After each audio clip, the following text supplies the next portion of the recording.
말씀 전도서 4장 4절로 12절 말씀까지입니다. 구약성경 전도서 4장 4절로 12절 말씀까지입니다. 제가 먼저 한 절 읽고 여러분들 그 다음 절 읽고 교독합니다. 내가 또 본즉 사람이 모든 수고와 모든 재주로 말미암아 이웃에게 시기를 받으니 이것도 헛되어 바람을 잡는 것이로다.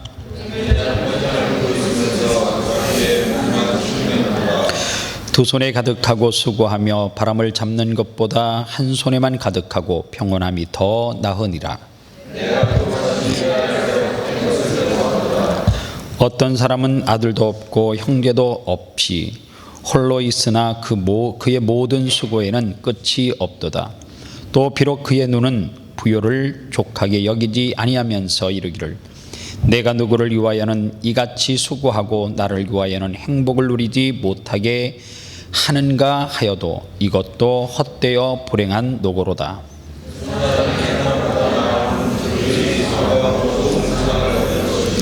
혹시 그들이 넘어지면 하나가 그 동물을 붙들어 일으키려니와 홀로 있어 넘어지고 붙들어 일으킬 자가 없는 자에게는 화가 있으리라.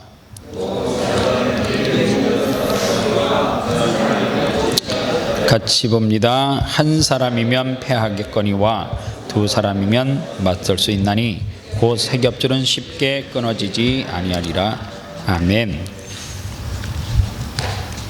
하나님의 백성은 이 땅에서 어떻게 살아야 되는가, 이 제목으로 말씀을 전하겠습니다. 지난 시간에요,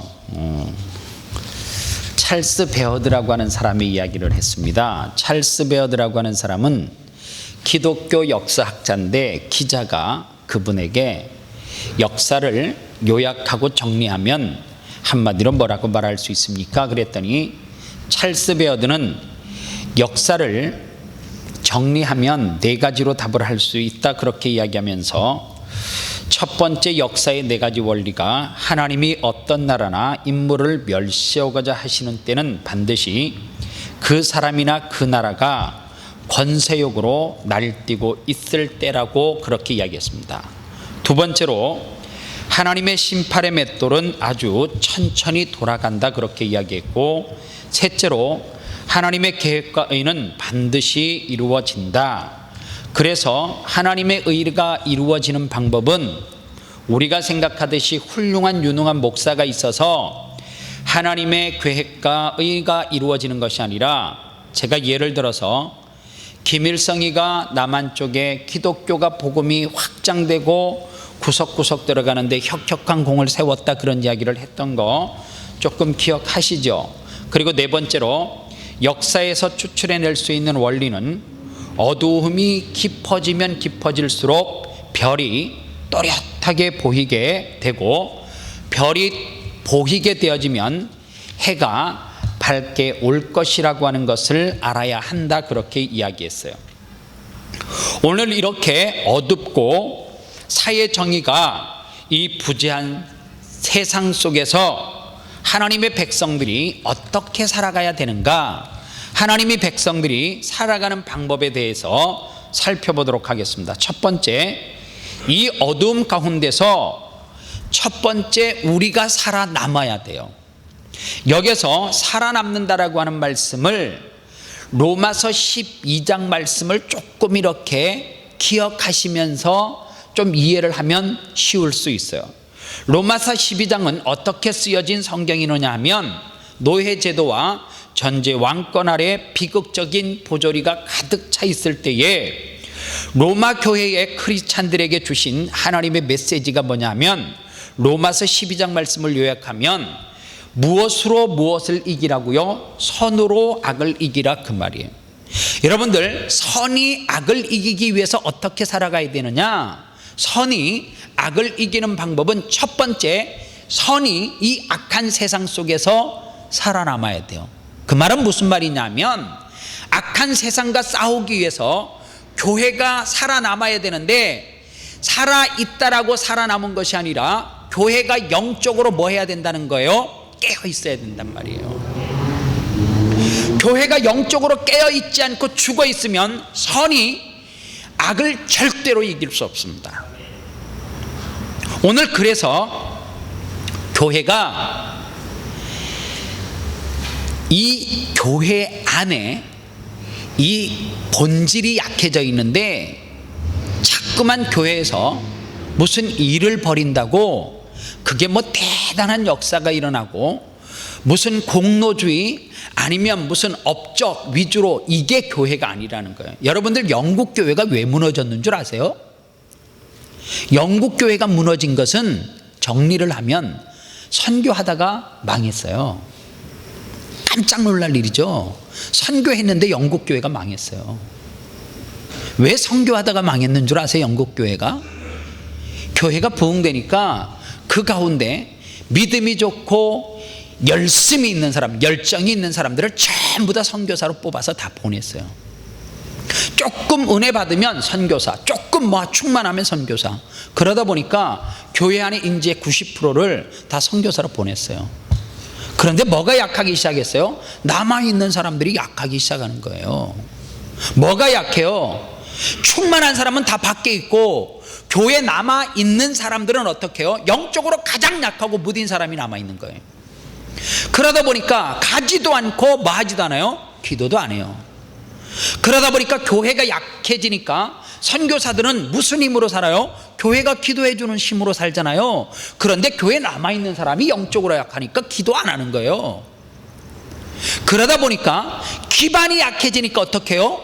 무너지죠. 영국 교회가 그래서 무너졌어요. 오늘 그래서 교회는 균형을 잡아야 되는 데 있잖아요. 첫 번째 뭐냐 하면 리바이벌, 부흥이에요. 영적 부흥이 일어나야 돼요. 두 번째 뭐냐면 에듀케이션, 교육, 철저한 교육이 있어야 돼요. 그리고 미션이에요. 이게 없는데 이 기본적으로 교회가 여러분들 잘 보세요. 부흥은 안 되는데 자꾸만 선교하고 구제하세요. 여러분들 이게 말이 돼요? 업적 위주로 가는 게요? 우리 교회에서 이번에 단기 선교 몇 명 보냈어. 우리 교회에서 이번에 구제 얼마 했어. 우리 교회에서 누구를 얼마나 도왔어. 교회 안에서는 다 죽겠대네. 교회 안에서는 영적으로 아무 힘이 없어요. 여러분들 그거 아세요? 선교 가자려면 단기 선교 가자려면 단기 선교 가는 이유가 뭐예요?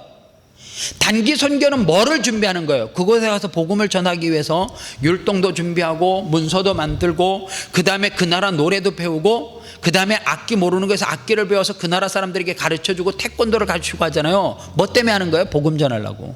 근데 신기하게 있잖아요.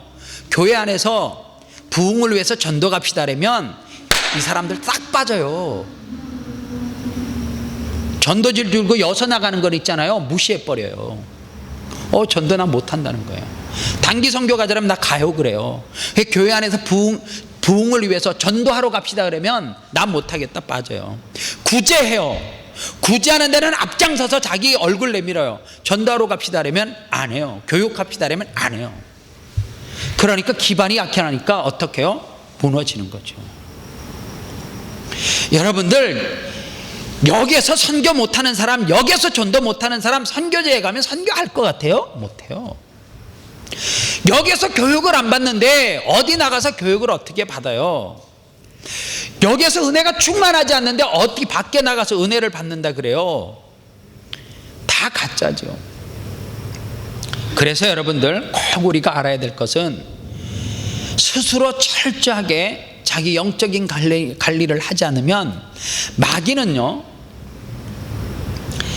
여러분들 생각해 보세요. 제가 늘 비유로 들잖아요. 박 목사에게 너 교회 가지 마 그러면 내가 안 갈 사람, 그 정도 시험에 넘어갈 사람처럼 보여요?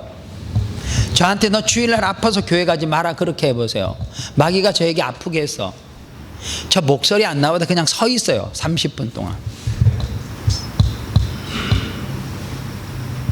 정말 그럴 것 같아요. 목소리가 안 나오면 난 목소리 안 나와서 오늘 설교 못합니다 안 그러고 30분 동안 저기서 그냥 울면서 서 있을 것 같아요. 마귀는 그러면 시험 안 하죠. 그걸로 저를 그걸로 시험해봤지 이길 수 없는 싸움을 왜 걸겠어요. 마귀가 절대 걸지 않습니다. 마귀는요 내가 가장 잘 넘어가는 것으로 걸어 넘기지, 무슨 넘어가지도 않을 걸 벽창호에다 대고 자꾸만 두드리겠어요. 마귀는 그렇게 미련한 존재가 아니에요. 최근에 내 모습을, 자기 자신의 모습을 보세요. 내가 마귀에게 지금 뭐 때문에 넘어가고 있는지. 색다른 걸로 넘어가요? 누가요? 그 기질 때문에 넘어가고, 그 성격 때문에 넘어가고, 그 뭐 때문에, 다 그래서 넘어가요. 어느 날은 이거, 목사님 저 어느 날 이것 때문에 넘어갔는데 전혀 380도 다른 거, 이것 때문에 넘어갔어요. 어느 날 또 380, 이것 때문에. 그런 사람 없어요. 저는 한 번도 그런 사람을 만나본 적이 없어요. 도둑놈도 있잖아요.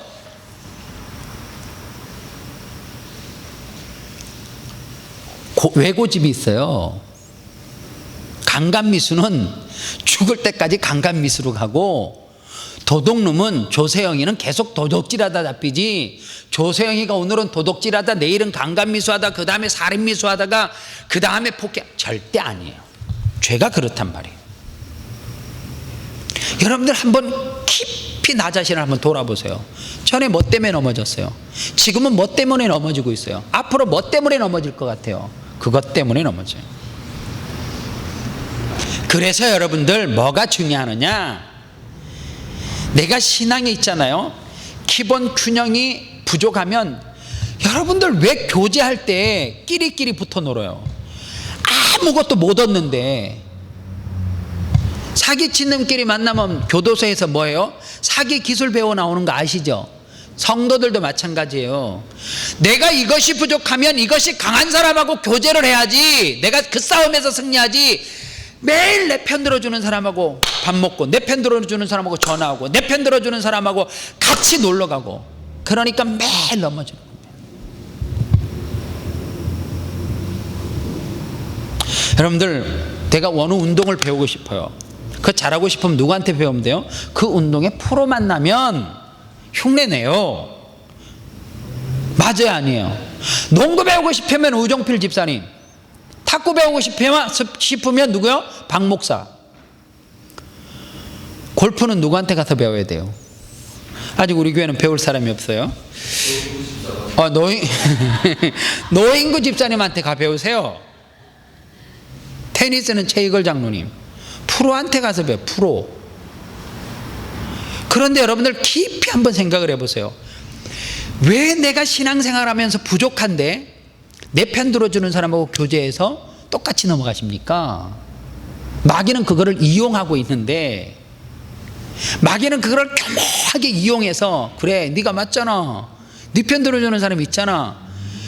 2명 자기 편 들어주는데 98명이 자기 욕하는 거 몰라요. 그래서 두 번째로, 교회가 어떤 일을 해야 되느냐, 약한 자를 위로하고 돕는 일이 필수라는 거예요. 오늘 읽지 않았지만 내가 돌이켜 해 아래서 1절 말씀입니다. 행하는 모든 학대를 보았도다. 오호라, 학대받은 자가 눈물을 흘리되 저희에게 위로자가 없도다. 이렇게 이야기해요.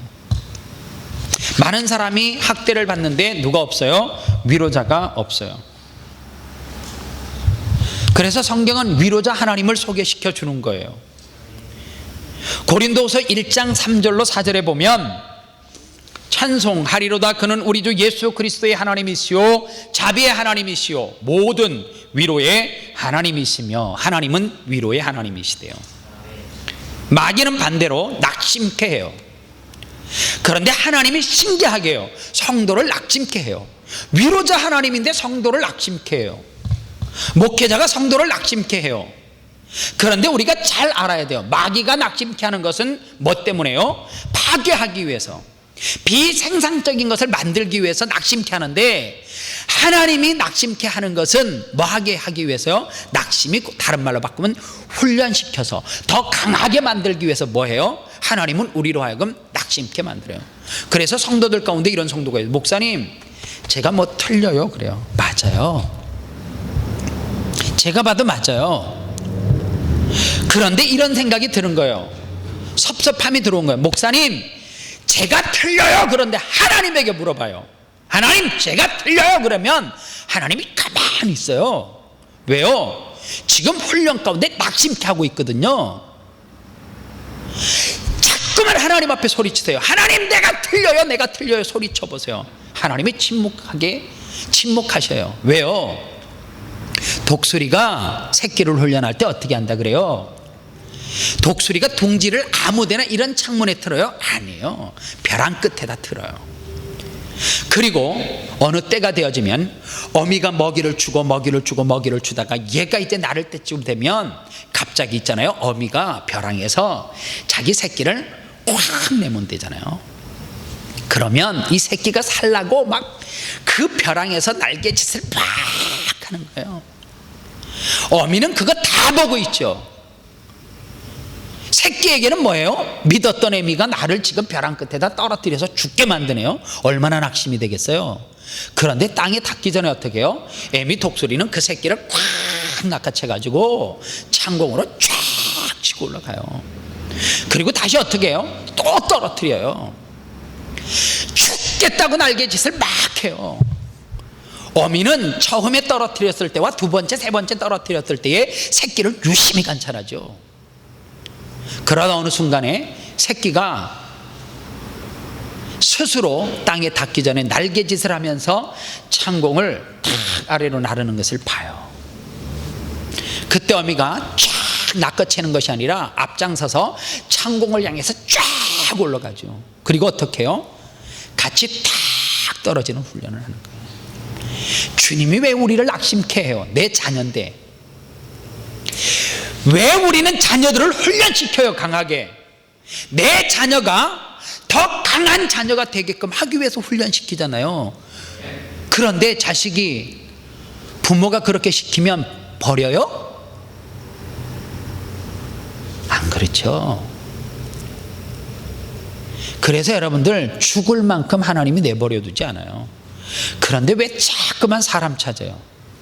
낙심케 하는 사람이 있으면 하나님 찾지. 하나님, 제가 나를 낙심케 해요. 하나님, 내가 하나님의 자녀 맞지요? 왜 낙심케 하는지 모르겠어요. 사람에게 맨날 나 낙심해서 시험 들어서 사람이 시험을 어떻게 해결해요? 본인 시험도 못 풀고 있는데. 여러분들, 나는 참 이해가 안 가는 게 사람에게 왜 가서 자기의 솔직한 이야기를, 진실된 이야기를 왜 해요? 그리고 그 사람을 봐요. 얼마나 자기 문제 잘 풀고 있는지. 제가 만약에 제 앞을 한다면 내가 이러고 있겠냔 말이에요. 내가 하다못해 1년 후를 예측할 수 있으면 내가 이렇게 살겠어요? 그거 미리 딱 준비해가지고, 그거 기회가 올 것 같으면 확 잡아가지고 미리 1년 전서부터 준비해가지고 딱 그 앞에 들이밀죠? 안 그래요. 하나님은 우리를 강하게 훈련시키기 위해서 하나님께서 우리를 낙심케 할 수 있다라고 하는 사실입니다.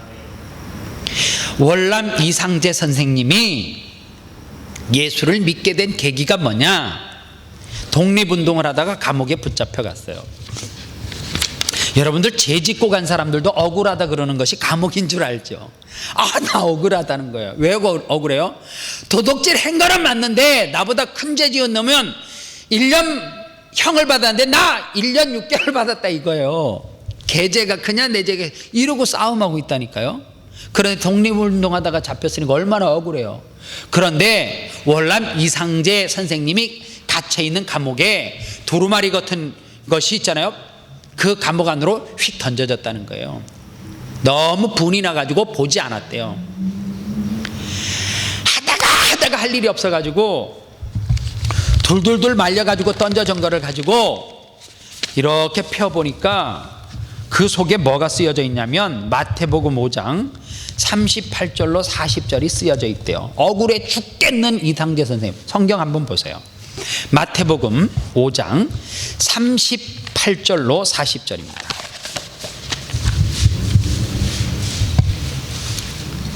찾았으면 한 목소리로 같이 읽겠습니다. 시작. 또 눈은 눈으로, 이는 이로 갚으라. 나는 너희에게 이르노니 악한 자를 대적지 말라. 누구든지 내 오른편 뺨을 치거든 왼편도 돌려대며 또 너를 송사하여 속옷을 가지고자 하는 자에게는 고도까지 가지게 하며.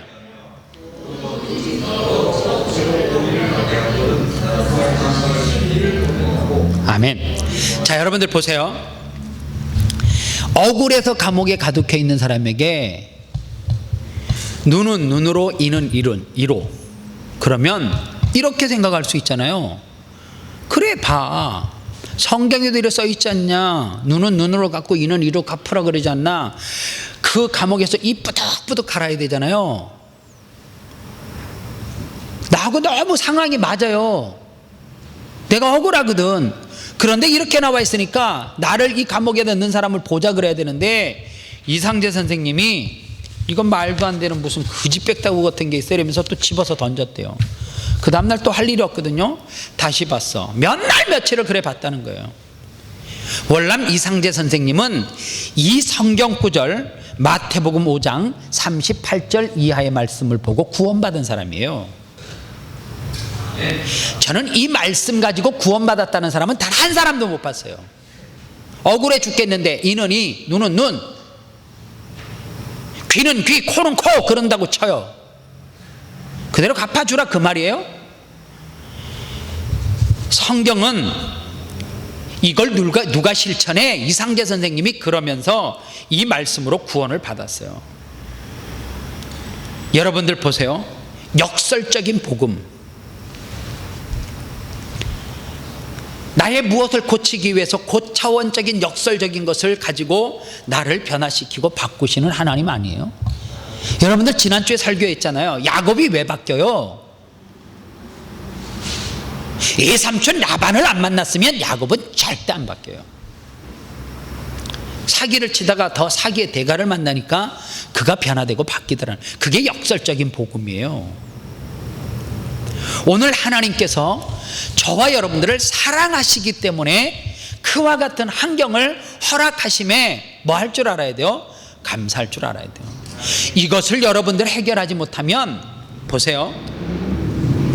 이 문제 가지고 힘들어요. 1년 후에 이 문제 가지고 해결되면 안 힘들 것 같아요? 거기에서 뛰쳐나가고 그 무리들과 안 어울리면 해결돼요? 1년 뒤에 또 생겨요. 제가 마태복음 설교하면서 그랬잖아요. 어항 속에 물고기 10마리가 있어요. 나쁜 물고기 3마리, 좋은 물고기 7마리.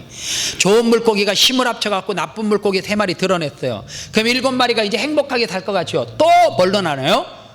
7대3으로 또 나눠져요. 그 안에서 새끼 놓으면 그 새끼 가운데 나쁜 놈 나오고 해가지고 또 0에서 3으로 나누어진다니까요.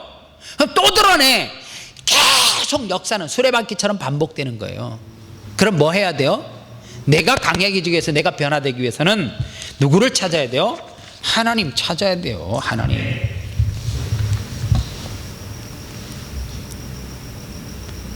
여러분들 어떤 분야에서 하나님의 영광을 드러내면서 사는 것이 참 쉬운 건 아니에요.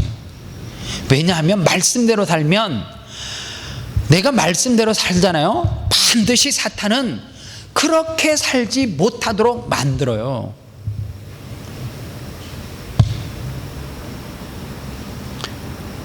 제가 오늘 신방 중에 제가 참 못된 목사 맞아요. 어떻게 제가 성도들이 사고 난 걸 몰라요? 임창호 장로님이 차 사고 났다고 그래서 제가 깜짝 놀랐어요. 차를 폐차했대요. 하루도 안 빠지고 권사님 장로님이 새벽 예배 나오거든요. 그 좋은 차를 폐차했다니까 다른 사람은 얼마나 아까워요. 저는 할렐루야 했어요. 임창호 장로님 그 차 빨리 해결해야 되거든요. 할렐루야 감사합니다. 내가 그랬어요. 장로님이 깜짝 놀래. 목사님 사고 났다는데 왜 좋아하냐 그랬더니 그 차는 빨리 팔아야 되는데 하나님께서 그렇게 순적하게 그렇게 하나님이 해결해 주시는군요. 내가 그랬어요. 여러분들, 하나님은 우리 한 사람 한 사람을 얼마나 사랑하는지 몰라요. 생각을 해보세요. 자식이 40, 50대면 부모의 입장에서는 아유 쟤 다 컸으니까 이제 징그러워, 아유 쟤 보기도 싫어, 네가 그러잖아요. 자식은 평생 자식이에요. 항상 귀엽고 이뻐. 우리가 조금 나이 들어서 목사님 저 이제 40입니다. 40이면 지 나이에 책임지는 거예요. 저 이제 다 컸으니까 뭐라 하지 마세요. 하나님은요, 여러분들이 죽어도 자식이에요.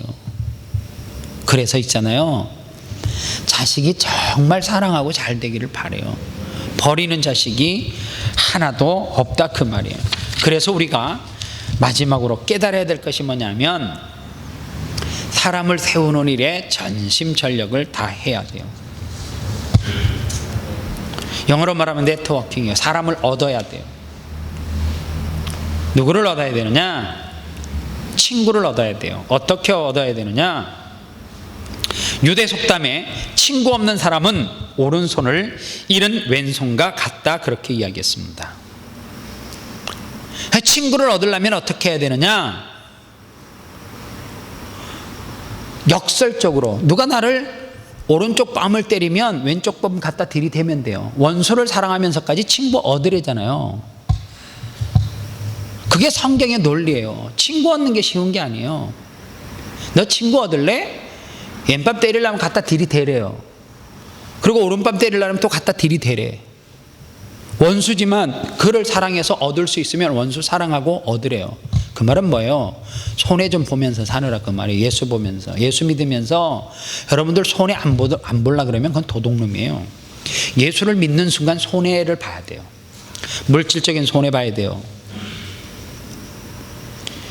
여러분들 계속 손해 봐야 돼요. 어디 갈 때까지? 주님 앞에 갈 때까지는 손해 보는 인생이에요. 뭐한데 내가 퍼다 줘요? 뭐한데 내가 남을 도와요? 나만 잘 살면 되지. 뭐한데 내가 이웃을 사랑하고, 뭐한데 내가 왼쪽 밥 때리면 오른쪽 밥 갖다 대요? 그럴 이유가 뭐 있어요? 세상 사람들도 그렇게 안 하는데 우리도 그렇게 안 하면 똑같이 사는 거지. 근데 성경은 그렇게 하지 말아잖아요. 제가 내 욕하면 이유 없이 그냥 그거 받으래요. 제가 나를 싫어하면 그냥 싫어하는 대로 받으래. 그런데 우리는 어떻게 가요? 세상에 나에게 잘해주는 사람에게 잘해주고, 나에게 못해주면 못해주고. 요거는 세상의 논리예요. 세상은 절대 왼수 안 사랑해요. 세상은 절대 내가 돈 좀 빌려달라면 어려워서 다 떠나요. 그런데 주님은 뭐라 그래요? 필요하면 주라 그러잖아요. 내가 손해나지만 주라 그러잖아요. 그게 뭐예요? 하나님의 원리예요. 그래서 누구를 얻으래요? 친구를 얻으래. 친구를. 내 주변에 친구가 떠나는 데는 떠날 만한 이유가 있어요. 그냥 떠나는 게 아니에요. 목사님 저 외로워요. 외로울 만한 이유가 있어요. 절대로 악을 악으로 갚지 않고 선으로 갚으면 반드시 내 주변에는 누가 붙게 되어져 있어요? 사람이 붙게 되어져 있어요. 물질을 얻는 것이 다 얻는 것이 아니라 사람을 얻는 것이 다 얻는 거예요. 그래서요, 20대에 나를 위해서 생명을 걸을 수 있을 만한 동지, 벗 한두 명만 있으면 성공한 인생이래요. 30대가 되면 한 4명 정도, 40대가 되면 배 8명, 50대 이후에는 10명만 나를 위해서 목숨을 던질 만한 사람, 친구가 있으면 그 인생은 100% 성공한 인생이래요. 한번 헤아려 보세요. 나를 위해서 목숨을 던질 만한 사람이 있는지. 아니면 인생의 시간이 더 흘러가고 있음에도 불구하고 내 주변에서 사람이 한 사람, 두 사람씩 떠나고 있는지를 돌아봐야 돼요. 목사님, 우리 교회 사람들은 나를 다 미워해요. 미워할 만한 이유가 있어요. 목사님, 우리 교회 성도들이 나를 다 사랑해요. 사랑할 만한 이유가 있어요. 반드시 있어요. 거기는요. 목사님, 왜 내가 투표에서 떨어지죠? 떨어질 만한 이유가 있는 거죠. 그걸 왜 목사한테 해결하라 그래요? 여러분들, 권사 투표를 했는데 떨어지면 떨어질 만한 이유가 있는 거죠. 목사님, 내가 이렇게 충성하고 이렇게 헌신하고 이렇게 했는데 왜 떨어져요? 이유가 있겠죠. 그런데 대부분의 사람들은 어떻게 해요? 그래서 교회 떠나네?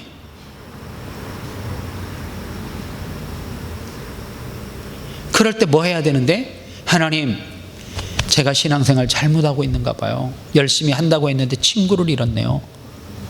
주변의 신앙의 동력자를 잃었네요. 하나님, 제가 무엇이 잘못됐는지 나 자신을 철저하게 회부하고 지난날의 시간들을 돌아봐야죠. 그래야지만 이 험악한 세상 가운데서 그리스도인으로서 승리할 수 있지. 똑같은 논리로 미워하니까 나도 미워해, 싫어하니까 나도 싫어해, 주면 나도 주고 안 주면 안 주고, 이게 뭐예요 신앙생활 하면서? 아니죠. 사랑하는 여러분, 세계 1차 대전이 종료된 후에 연합군은 독일에게 막대한 전쟁의 배상금을 물러내라고 그렇게 이야기했습니다. 이 돈이 어느 정도 되냐? 독일이 100년 동안 갚아도 못 갚을 정도로의 거액이었어요. 그러니까 어차피 배상금을 못 갚을 파에 어떻게 했어요? 히틀러가 등장해서 세계 2차 대전을 일으킨 거예요. 그리고 난 다음에 2차 세계대전이 끝나고 난 다음에 미국이 어떻게 해요? 다시는 독일과 같은 전철을 밟아서는 안 되겠다. 그래서 무슨 정책을 펼쳐요? 독일과 일본에게 해유 정책을 펼쳐요. 마샬 정책이라고. 그게 뭐예요?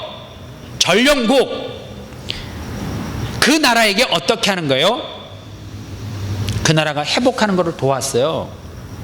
그래서 저 일본 아이들이 미국이 가장 자기들이 뭐하는, 좋아하는 동맹국이라고 지금도 생각하는 거예요. 살렸어요, 못 살렸어요? 가만히 내버려둬 봐요. 너희들도 배상금 갚아 그러면 일본이 또 다시 일어나가지고 살기가 등등해가지고 또 전쟁을 일으키고 또 세계를 집어삼키려고 별짓 다 했을 거예요. 오늘 사랑하는 성도 여러분,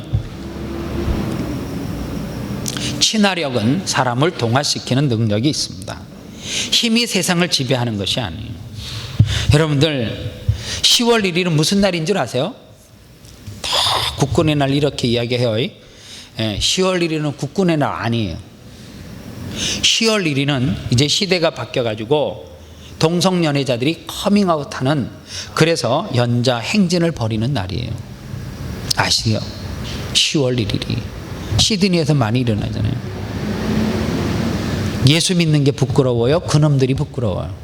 솔직하게.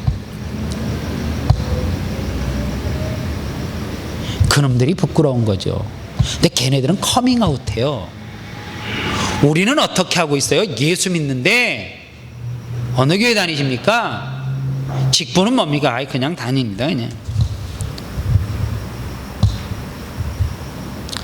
그냥 조그만한 교회. 우리 교회 이름이 조그만한 교회예요?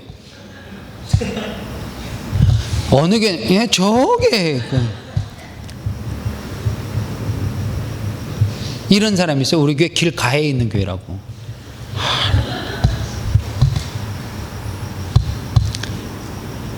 예수 믿는 사람 커밍아웃 하세요.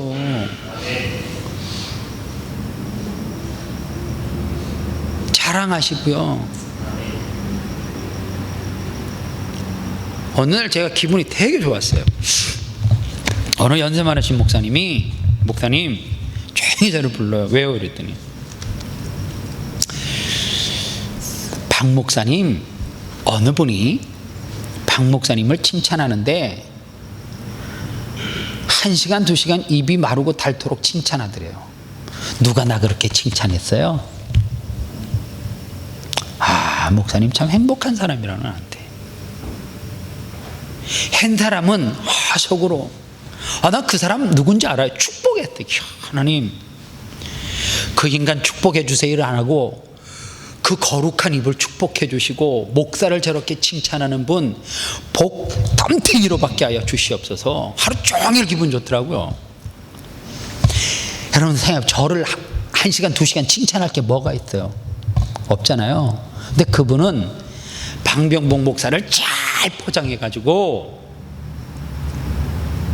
시드니에서 그렇게 성도에게 칭찬 받는 목사를 자기는 처음 봤대요. 그러면서 나를 조용히 불러가지고, 박 목사님 행복한 목회 하시고 계세요. 우리 사모가 목사님 그래서 나를 만나고 싶어 한대요. 근데 식사 대접한다 그랬어요. 생각해 보세요. 그렇게 누가 칭찬을 해서 그분이 나를 만나고 싶어 한다는데 내가 왜 밥 안 사요? 살만하죠. 칭찬해 갖고 또 들리면 내가 이제 같이 밥 사드릴게요. 여러분들 그게 있잖아요. 공동체예요. 제가 거짓말 하나도 안 치고요. 나는 아름다운 교회 성도, 그 어떤 사람이라도 제가 있잖아요. 욕해 본 사람이 없어요. 저는 아름다운 교회 성도가 장로님이 시드니에서 최고 좋은 장로님 우리 교회에 다 있다고. 전 진짜 그렇게 칭찬해요. 우리 교회 권사님이 최고라고.